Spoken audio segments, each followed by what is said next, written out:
the green organic waste, we also recycle or reprocess all of the tree trimmings and all of the woody material that gets produced here.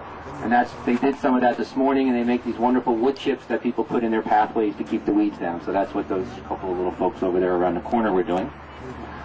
This actually is about a week and a half worth of green weeds. Really? We weren't able to shred last Tuesday because of the rain, so this is actually from Tuesday before that, so it's 10 days or 11 days now. And it's pretty average, pretty normal sized pile. That's about what we get in a week. And on Tuesday mornings at 7 o'clock in the morning, we get a group of folks out here. They're very, very dedicated, a lot of retired folks. And they bring this big shredding machine out, and all of that stuff will go through that machine, and a big pile of green waste is produced here. We have another group that comes in on Saturday mornings at 9 o'clock in the morning, and they move the material from here into these various bins. And they have a system set up in each. There's 3 sets of compost that we work here. So the 3 bins on the left are one, and the 3 bins directly in front of me are another one, and the 3 over there are the third one. And what we do in this bin here, which is called the beginning bin, we put 5 weeks worth of this green material, 1 week at a time, and then we let it sit for 2 months.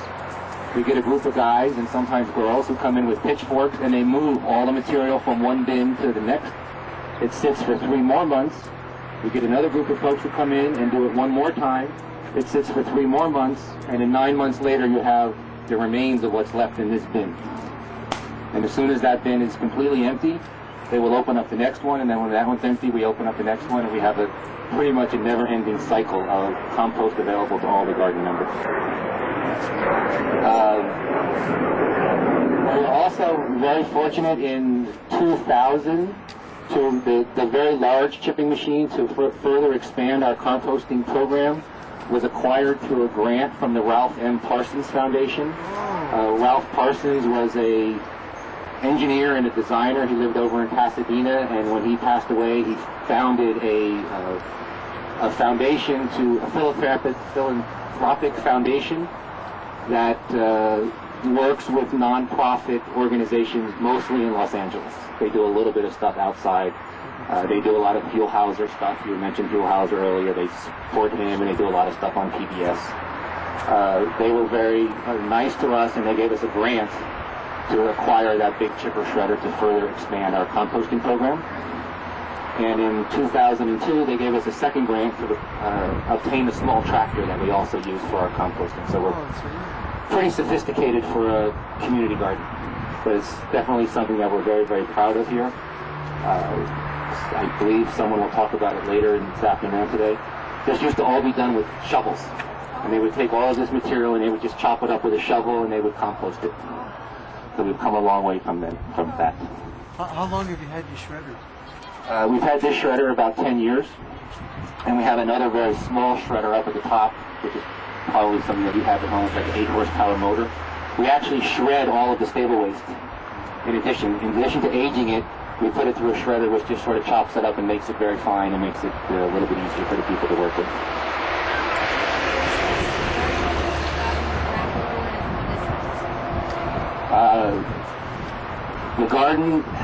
The question was, how long has the garden got the RAP award? The RAP award is an award called the Waste Reduction Awards Program. It's a state-run program. In 1989, the state of California passed an assembly bill that required California to reduce the amount of material that they added to the landfill every year.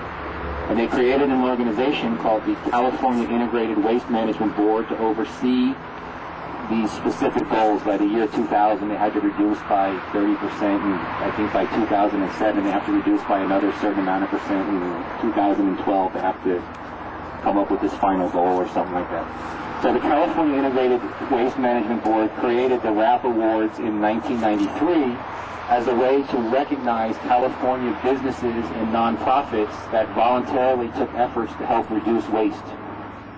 In 1995, Ocean View Farms Incorporated, and that was really when we started doing our stable waste program with the city, and we applied for a RAP award, and we were very honored to have received our first RAP award in 1995. And we have since then received one award each of the last 11 years. So, at the top of the hill, we use about 350 tons of stable waste a year.